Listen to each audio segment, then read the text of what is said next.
Bonjour, bienvenue pour cette nouvelle vidéo réalisée chez notre partenaire équipementier Overlord. Aujourd'hui, on va parler sous-couche. On est en plein hiver et que ce soit à la maison pour pouvoir mettre 1 degré de moins ou que ce soit à l'extérieur pour gagner en confort, l'idéal c'est d'être bien isolé. Pour ça, il n'y a pas de miracle, il faut du matériel de qualité et c'est ce que va nous présenter Lucas, le spécialiste équipement chez Overlord. Salut Lucas, Bonjour. merci de nous accueillir chez Overlord. Aujourd'hui, on va parler sous-couche. Tu as 2 modèles à nous présenter. On sait que dans le nord de l'Europe, il fait très très froid. Les Scandinaves sont les grands spécialistes de l'équipement froid et c'est justement d'eux qu'on va parler aujourd'hui.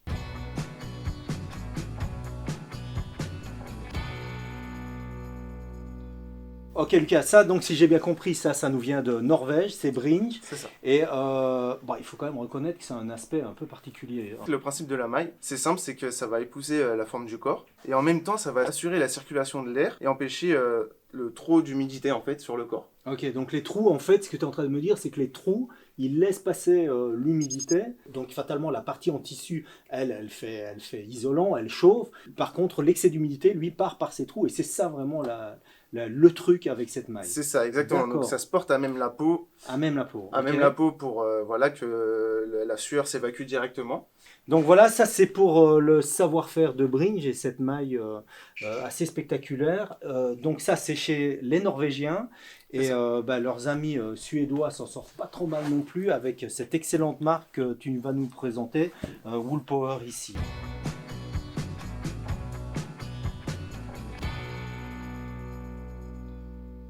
Cette marque, en fait, elle utilise donc de la laine tricotée, qui s'appelle la laine Ulfroté chez eux. L'avantage de la laine, c'est que même humide, elle conserve la chaleur. Et en plus, elle est sans odeur. Donc ça veut dire que si vous transpirez, c'est vraiment l'évacuation est totale.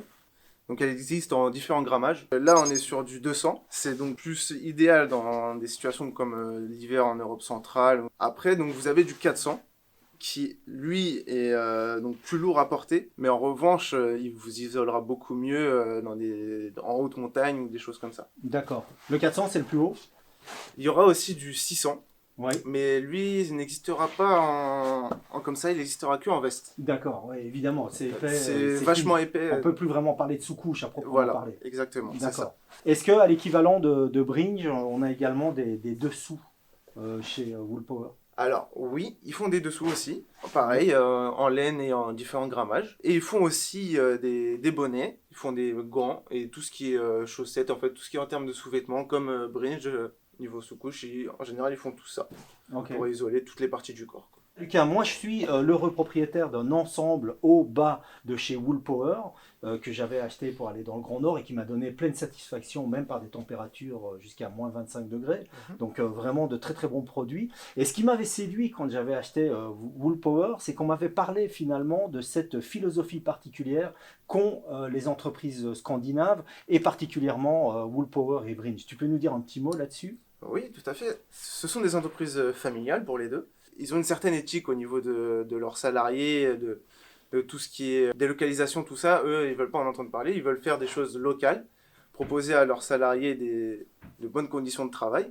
Et d'ailleurs, vous pouvez voir chez, par exemple, Woolpower, sur chaque étiquette, le nom de la personne qui a cousu. Effectivement, ici on peut lire que il a été cousu, ce vêtement a été cousu par Indra Buka, fait en Suède. Merci pour cette présentation Lucas, et je vais te demander pour nous résumer ça. Si je veux me protéger, je n'ai pas encore d'équipement, je veux acquérir un ensemble aujourd'hui pour me protéger de l'hiver sous nos latitudes, pas spécialement chez les Scandinaves. Qu'est-ce que tu me conseilles? Si vraiment vous allez affronter la montagne ou des choses comme ça, je vous conseillerais plutôt du Brinj pour des températures vraiment froides et là où vous allez faire une activité en fait. Physique, voilà. Où il y a des chances qu'on transpire plus que de raison. C'est ça, exactement. Ouais. Voilà. Là, on partira sur du Brinj. Là, on partira sur du Brinj. Voilà, neige, pour la neige, tout ça, c'est parfait. Si vous vous confrontez plus à des activités, dirais-je, statiques, par exemple, dans nos clientèles, on a beaucoup de gendarmes ou des personnes qui travaillent en extérieur, tout simplement. Ça, je vous le conseille, parce que c'est vraiment un isolant très pratique pour les courants d'air, tout ce qui est courant d'air et le froid. Ça vous permet de le porter aisément sous un manteau, sous une grosse combi. Donc ça, pour tout ce qui est activité statique en extérieur, je le conseille fortement. Merci pour ce petit tour d'horizon, Lucas, et à la prochaine pour une présentation d'autres matériels. À la prochaine. Merci. Merci d'avoir regardé cette vidéo concernant les sous-couches. Pour d'autres retours d'expérience validés par le terrain, n'oubliez pas de vous abonner à la chaîne. Quant à moi, je vous retrouve pour une prochaine vidéo.